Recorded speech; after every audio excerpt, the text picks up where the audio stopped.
Hello दोस्तों, मेरा नाम विशाल है। मैं आज आपको अपने जीवन की एक घटना के बारे बताने जा रहा हूँ। इसके बाद से तो मेरी ज़िंदगी ही खिल गई।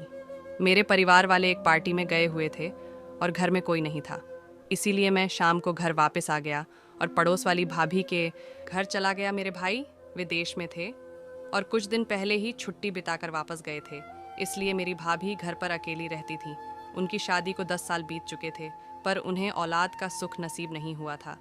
भाभी आज भी बड़ी खूबसूरत और हॉट नजर आती हैं। मेरी माँ ने भाभी को कह रखा था हमें पार्टी से आने में 3-4 दिन लग जाएंगे, इसीलिए रात को हमारे घर पर ही सो जाना। शाम को मैं भाभी के घर चला गया। जब भाभी घर का काम कर रही थी, उन्होंने वाइट रंग का सूट पहना हुआ था। गर्मी का मौसम होने के कारण उनके कपड़े बहुत पतले थे और उसमें से उनके अंदरूनी कपड़े साफ नजर आ रहे थे। मैं उस वक्त टीवी देख रहा था, लेकिन मेरा पूरा ध्यान भाभी की बड़ी बड़ी छाती पर था। रात को खाना खाकर मैं अपने घर आ गया। तभी भाभी ने बोला कि मैं काम निपटाकर थोड़ी देर में आ रही हूँ। मुझे देर तक टीवी देखने की आदत है, इसलिए मैं करीब रात 11 बजे तक टीवी में देखता रहा। तभी भाभी भी काम निपटा कर आ गई। उसके बाद मैंने घर के सभी दरवाजे चेक कर के मैं बंद कर दिया। मैंने भाभी का भी बिस्तर अपने कमरे में लगा दिया था। थोड़ी देर तक हमने टीवी देखा। फिर भाभी मुझसे कहने लगी कि मुझे नींद आ रही है, मैं सोने जा रही हूँ। मैंने कहा ठीक है, तुम उसके बाद मैं करीब 1 घंटा टीवी और देख लेता हूँ। तभी भाभी बार बार करवट बदल रही थी। अचानक मुझे बेचैनी सी होने लगी। टीवी बंद करके छत पर चला गया। थोड़ी देर में छत पर टहलता रहा।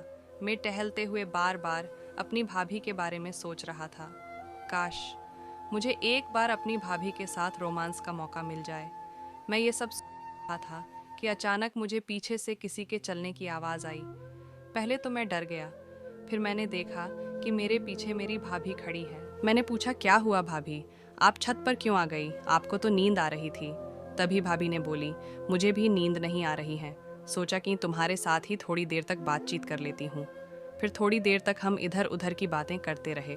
अचानक मेरी भाभी ने मुझसे पूछा क्या तुम्हारी कोई गर्लफ्रेंड है? मैंने कहा नहीं, मेरी कोई गर्लफ्रेंड नहीं है।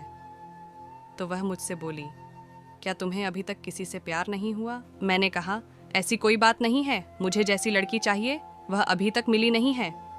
वो हंसने लगी और बोली अच्छा तो बताओ तुम्हें मेरी जैसी लड़की चाहिए? मैंने भी तपाक से बोल दिया तुम्हारे जैसी ही लड़की चाहिए। भाभी हंसी और बोली अच्छा तो अब तुम मजाक भी करने लगे हो। मैंने कहा यह मजाक नहीं है, ये सच है भाभी, तुम सच में बहुत ज़्यादा खूबसूरत हो। मैं तो क्या, तुम्हें तो हर कोई लड़का अपनी गर्लफ्रेंड बनाना चाहेगा। ये सुनकर वह उदास हो गई और बोली खूबसूरत होना ही काफ़ी नहीं होता है। इतना कहकर वह चुप हो गई। मैंने कहा क्या हुआ भाभी, क्या मुझसे कोई गलती हो गई? क्या मैं कुछ ज़्यादा बोल गया? बोली अरे नहीं नहीं, ऐसी कोई बात नहीं है, और मेरे हाथों को पकड़ते हुए बोली मेरी शादी को 6 साल हो गए, लेकिन मैं अभी तक माँ बनने का सुख नहीं उठा पाई हूँ। मुझे लगता है कि तुम्हारे भाई में ही कुछ कमी है, इसलिए मैं आज तक एक अधूरी औरत हूँ। काश मेरी भी कोई औलाद होती।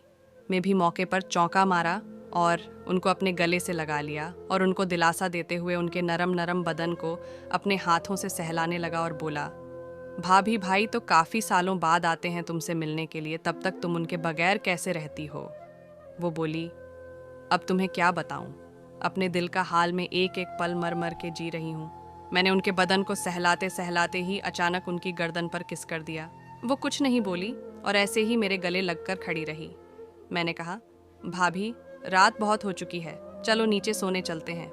और हम आकर अपने अपने बिस्तर पे लेट गए। सोने से पहले जब मैं दरवाज़ा चेक करने के लिए जाने लगा तो मैंने देखा कि भाभी अभी तक जाग रही हैं। मैंने भाभी से पूछा क्या बात है, आपको नींद क्यों नहीं आ रही है? तो भाभी ने बताया कि मेरे पेट में बड़ा दर्द हो रहा है। तो मैंने उनसे पूछा कि क्या मैं तुम्हारी कोई मदद कर सकता हूँ? तो उन्होंने कहा पीली सरसों के तेल से मेरे पेट की थोड़ी मालिश कर दोगे? तो मैंने कहा ठीक है, मैं सरसों का तेल लेकर आ रहा हूँ। तो उन्होंने अपने पेट पर से सुट ऊपर कर दिया। भाभी के गोरे बदन को देखकर मेरे तन बदन में आग लगने लगी थी। मैंने उनकी पेट की मालिश करनी शुरू कर दी। मैं करीब 20 मिनट तक उनकी मालिश करता रहा। उसके बाद उनके पेट का दर्द कुछ ठीक हो गया, पर अभी भी थोड़ा सा तेल बच गया था। तो उन्होंने कहा कि इससे उनकी पीठ पर लगा दो। भाभी की पीठ से उनका सूट ठीक से ऊपर नहीं हो रहा था तो भाभी बोली, चलो मैं सूट ही उतार देती हूँ। भाभी सूट उतार कर लेट गई और मैं उनकी टांगों पर बैठकर उनकी पीठ की मालिश करने लग गया। मैंने कई बार अपने हाथों से उनके सेंटरों को छुआ, पर वो कुछ न बोली। फिर मालिश करने के बाद अपने बिस्तर में चला गया।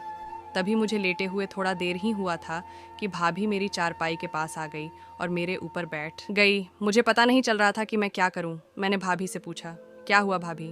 तो वो बोली, आज तूने मेरे सेंटरों को हाथ लगाकर कई सालों से मेरे अंदर की सोई हुई औरत को जगा दिया है और अब इसकी गर्मी को झंडा भी तुम्हें ही करना पड़ेगा। वह भाभी जिसके साथ सोने के मैं सिर्फ सपने ही देखता था, वो आज मेरे ऊपर बिना कपड़ों के बैठी हुई थी। मेरा सपना सच होने जा रहा था, इसलिए मैं बहुत खुश था। भाभी ने अपना काम शुरू कर दिया।